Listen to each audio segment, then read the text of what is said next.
Recently, I was listening to a podcast about podcast predictions for 2023, and I really liked that episode. And I was wondering, can I do the same thing for the math world? So, I decided yes, I can, and today's episode is my predictions of the math education world in 2023. Let's get started. Welcome to Solving for the Undefined podcast. I'm your host, Johanna, founder of Miss Kuiper's Classroom, the place that equips teachers in creating a healthy math classroom where students can thrive, no matter their academic abilities. But it's not always about the numbers, and that's why I'm here, bringing you the formulas to solve your problems, math and otherwise, plus strategies on cultivating that necessary math mindset. And that's what you can count on. Hello. Welcome to episode 45 and welcome to season 4. I'm super excited for this season or this year of Solving for the Undefined podcast. I have some amazing guests lined up for this year and I think it's going to be a really good one. So today we are talking about trends or predictions that I see in 2023. And there's this math Facebook group that I posted in and I was like, hey, what trends or predictions do you have for the math education world in 2023? And my results were slightly disappointing. Most people who responded took it in a negative way of like, oh, I hope administration blah, blah, blah, or something along those negative lines.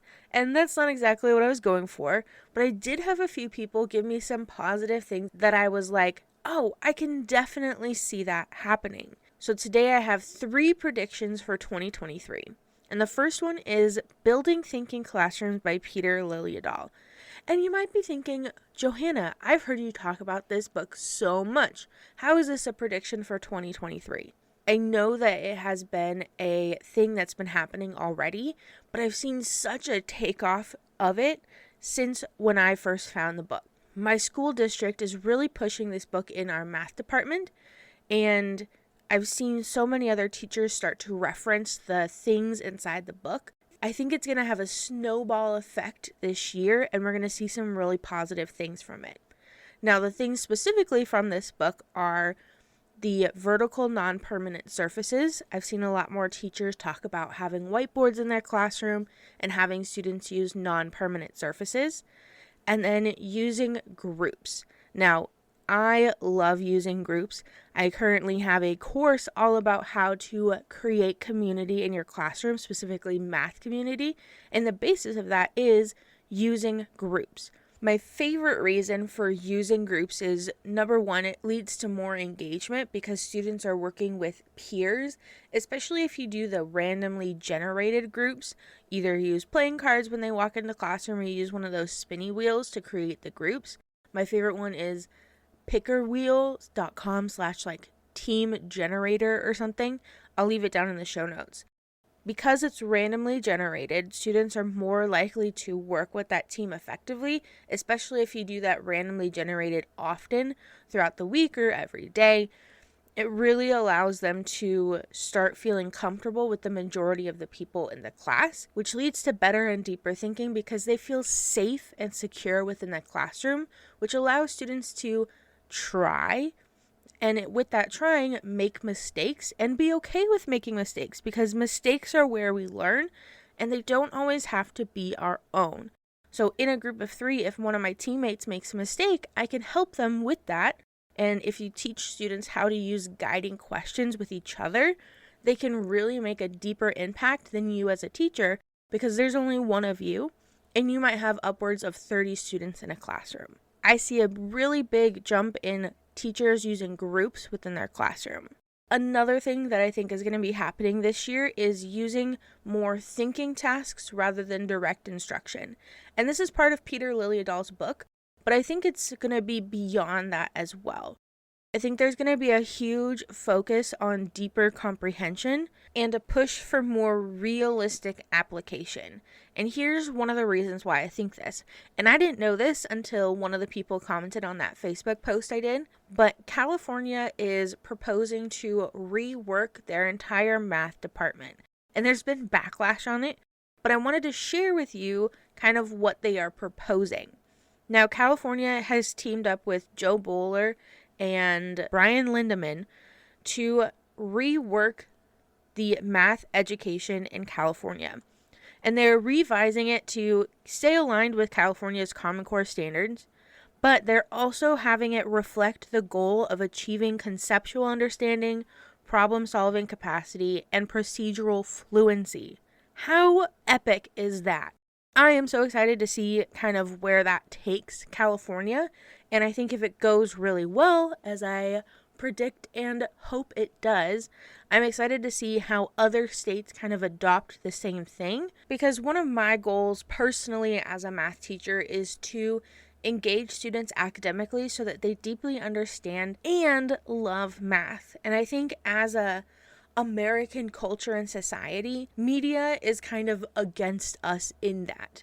And media portrays math as either something that's really hard and unattainable, or as a super nerd kind of person.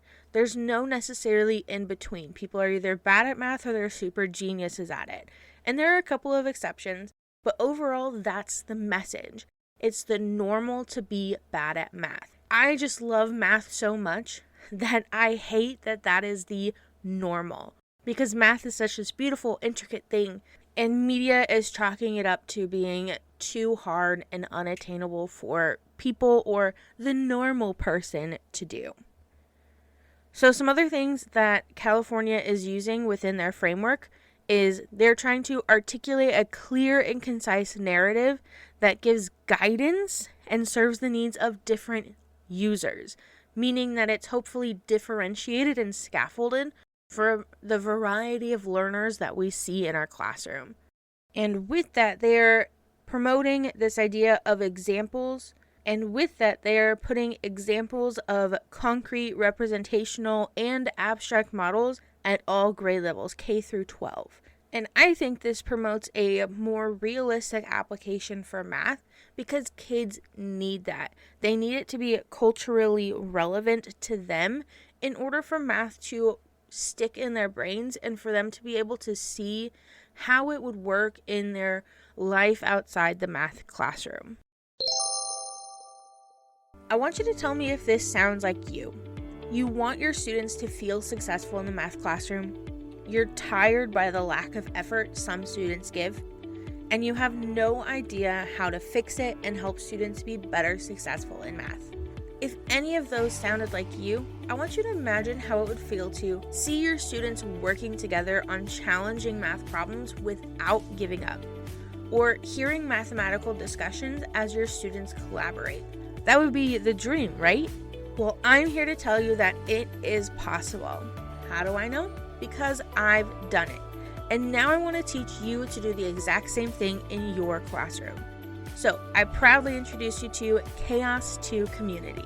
In this course, I'll teach you 3 main things. 1, how to build community in as little as 2 weeks. 2, utilize groups to further student success. And 3, how community can foster better math understanding. Sounds good, right? So head on over to the show notes, click on Chaos to Community, and sign up today. Hope to see you in there. I mentioned it briefly before, but one of the things that I think is going to be a trend in 2023 is thinking tasks over direct instruction. So thinking tasks are where you give students a problem or a scenario and have them think about it. Sometimes they're referred to as 3-act problems. And usually the first act is you give them a scenario without numbers attached to it, and you have them notice and you have them wonder.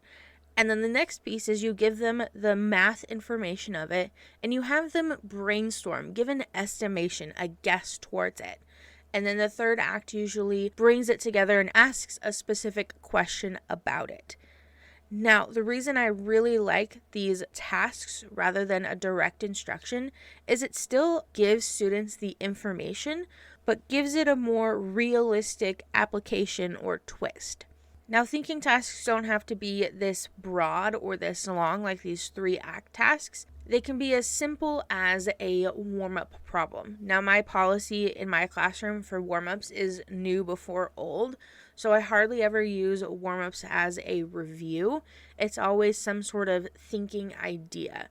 So whether it's one of those emoji problems where it's like this emoji plus this emoji equals this emoji, or it's an estimation problem, or it's a which one doesn't belong, all of those are thinking tasks. And the reason I love these is the majority of them are open problems, meaning that there's not one specific answer, especially for an estimation or a which one doesn't belong or a notice and wonder. That allows an entry point for any student. Any student can look at a problem and make a guess or make an opinion about which one doesn't belong, or even a number talk. All of these are thinking tasks that allow students a variety of entry points, but it still relates back to math. And I think there's going to be a big resurgence of this type of thinking because of how diverse and versatile it can be. And a lot of teachers are finding success using these within their classroom. Now, another thing that I think is going to be trending in 2023 in the math education world is thin sliced problems. If you haven't heard this term before, basically thin sliced problems is taking a list of questions, good thinking task type questions, and breaking them into just one question at a time. So literally taking a sheet of problems and cutting it into strips with one problem on each strip. And this is something I typically do when I have students work at the vertical whiteboards. And the reason why thin slice problems are so beneficial for students is, one, it allows them to work at their own pace. Just having one problem on a piece of paper is so much less intimidating than having a whole sheet of a bunch of questions. All they have to focus on is one problem. And it allows them to stick their attention to it and work through it at their own pace. Now, if you accompany this with vertical whiteboards, as a teacher, if I stand in the middle of the room, I can look around and see which problem all kids are on and help them accordingly. So maybe one group is still on problem 1 while the rest are on all problem 3. So that means that one group is either off task or more likely they're stuck on that, and it allows me to focus my attention on that group. Another thing with thin sliced problems is students are typically working for an amount of time, not for a set of problems. So you're giving 20 minutes for students to work through problems, and it's, again, at their own pace, but because it's time-based and not problem-based, there's less emphasis on students just getting an answer and moving on, but rather the emphasis is on the process itself and making sure students truly understand how the problem works and how the math works, and having that thinking moment over that answer moment. So that is why thin sliced problems are really effective, and why I think that will be a trend in 2023. So to recap, the trends that I see in 2023 are Building Thinking Classrooms by Peter Liljedahl, specifically the vertical non-permanent surfaces and the groups. I also predict a focus on deeper comprehension and specifically realistic application. And I think California is kind of piloting that idea. Thirdly, I predict more thinking tasks over direct instruction. And then finally, I predict thin sliced problems to be a part of our classrooms. And with that, I'll calculator. Thank you so much for tuning into today's episode. To find all the links and resources to things talked about in this episode, head on over to MissKuipersClassroom.com and click on podcast.